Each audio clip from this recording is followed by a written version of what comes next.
Hey everyone, John and Will here from Men Talking Mindfulness. We just wrapped up another episode with Dr. Robb Kelly. He was one of our previous guests. Before we had him on to talk about addiction and trauma. This time we had him on to talk about self-sabotage, what it is, how to overcome it, some things like that. So Will, let's talk about what you learned. What are some nuggets that you want to share in our recap ASAP or preview? Yeah, I really enjoy talking with Dr. Robb.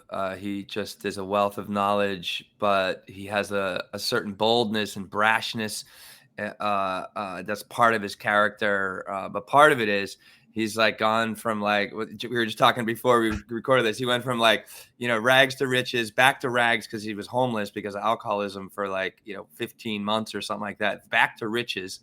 So he's really lived a life, and he's really had tremendous amount of experience with self-sabotage, and now helps other people overcoming their self-sabotage through what he does with the Robb Kelly recovery. But I have one thing though. My biggest takeaway is your circle of influences. The people in your life, how you live in your environment. The way you talk to yourself, the way you speak about others, and even complaining. Are all a means that either aggravate or wake up self-sabotage, or ways that that continually keep you in those circles and cycles of self-sabotage. How about yourself, John? What's something that really stuck out at you, or something you learned?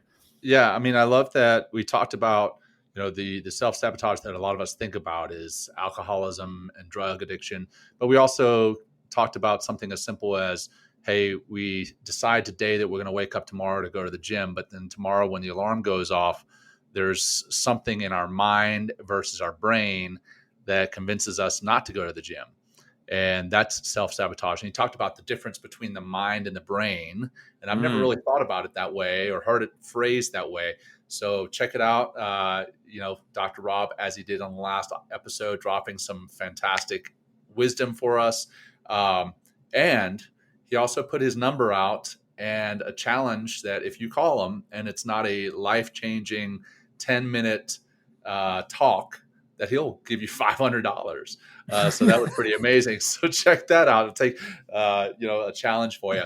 Anyhow, fantastic episode. And we really hope that you'll tune in both on YouTube and or in the podcast form when it pops and drops. All right. Thanks so much. Yeah. And until next time, this has been Men Talking Mindfulness. Talk to you soon. Peace. Peace. Share it.